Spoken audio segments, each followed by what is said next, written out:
1, 3, 4, 7, 8, 6, 5, 2, 1, 2, 3, 4, 5, 6, 7, 8, 9, 10. Wap, walang alis. Alis.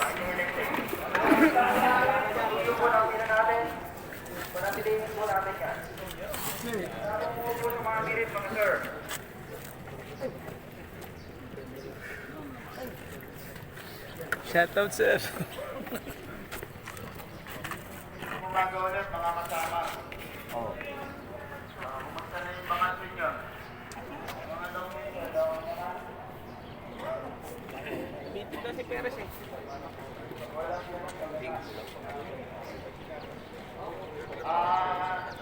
Sa akin lang natin dito yung mga nangyari yung Sabado at saka kahapon.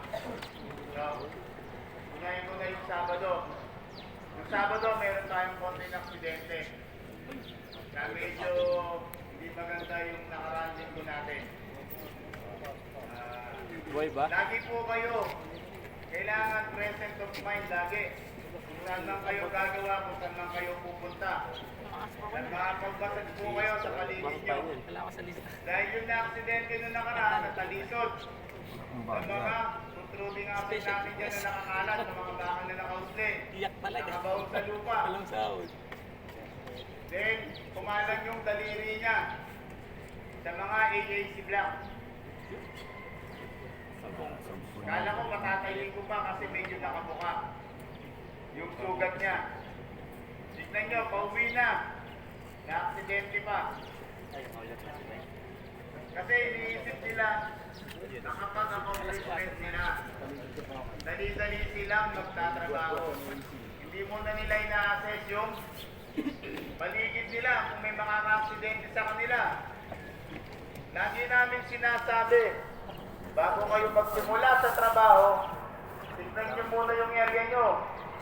Yung housekeeping na napakahalaga. Especially sa mga hagdan natin dyan, sa mga access natin. Ang dami talagang buhangin na nakakapatid, nakakaulas. Paano kung may bitbit kayo? Ang tumaganda sa inyo yung inubuhan nyo. Kaya yung housekeeping ay napakahalaga po pagdating sa construction. Yung 5S, Sa level 2 ka na. ang mga kanya-kanyang contractor. Alam nyo naman kung ano yung gamit nyo. Pag umiikot kami sa building, ang dami. Mga PVC, semento, hollow block, buhangin, kalat-kalat. Super saiyan nga. Hindi ko Bakal. stress.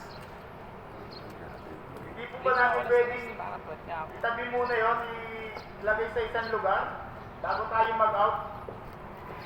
Nasanay po kasi tayo dito walang housekeeping before and after. Kaya napapabayaan natin yung mga area. Yung mga safety crew namin o yung mga ibang grupo na nagsasacrifice sa mga kalat nyo. Hindi po ba kayo nasanay sa mga previous task nyo? Yung mga gamit, pwede ba yun sa ibang kumpanya at pangalat-galat?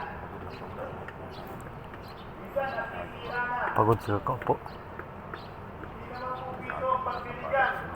Napakahirap po mag-request sa mga kanya-kanyang kumpanya natin tapos nasisira lang pagdating sa site. Maawa naman din po kayo sa kumpanya na bumibili ng materialis natin. Sabi ko nga, hindi lang piso yan, libo-libo rin po ang halaga niyan. Kaya maging masinop tayo. Magkandak po tayo ng 5S. Kayo rin po ang mahihirapan pag nalipat kayo sa ibang kumpanya pag ganyan ang gawain nyo. Natakil na namin dito sa iba, may one-stack policy.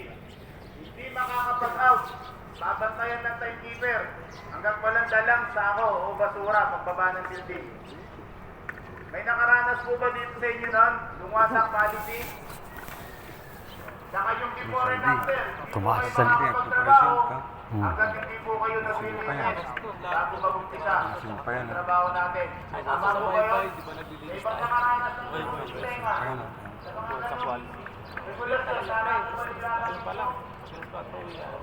Alam naman po pala natin, ba't dito po hindi natin sanayin?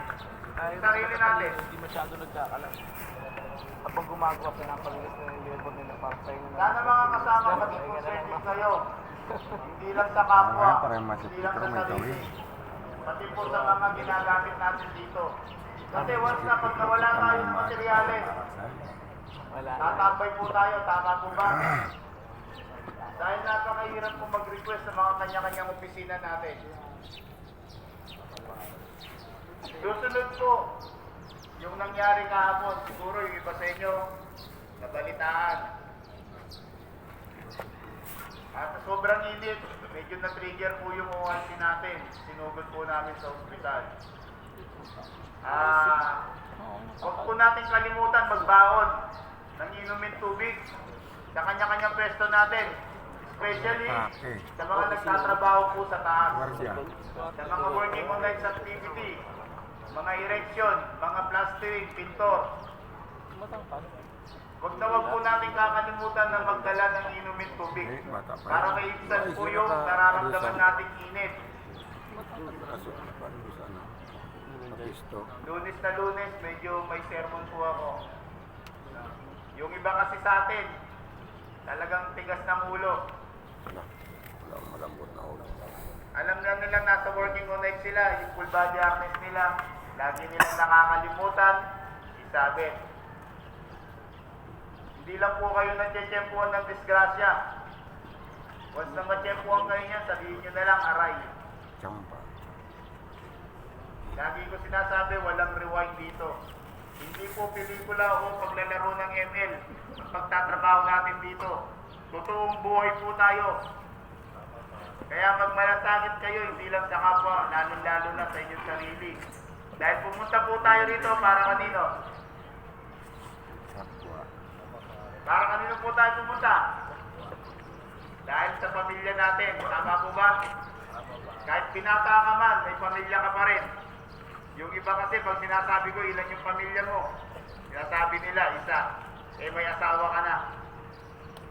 Kahit binata ka, may pamilya ka pa rin. Tama po ba? Nandiyan yung mga magulang nyo, kapatid, na umaasa, na uuwi rin kayo na ligtas tuwing araw ng Sabado o kaya araw ng sweldo.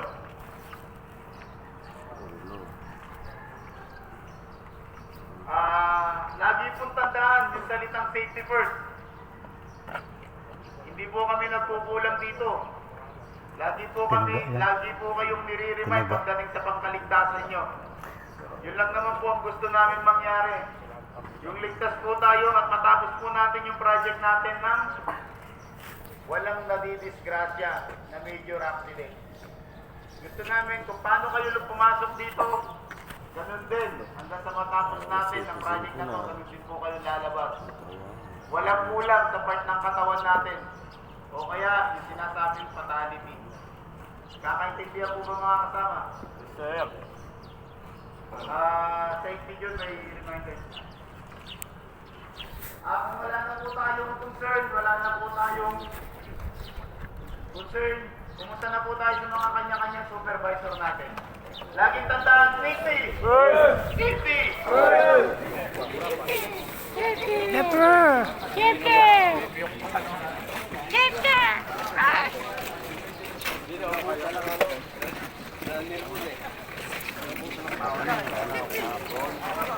Right.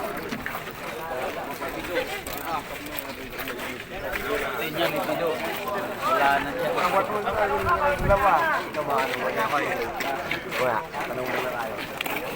na siya.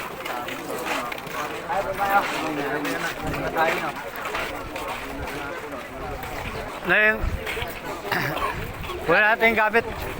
Yung gamit. Gamit natin. Tubig mo. Doon din.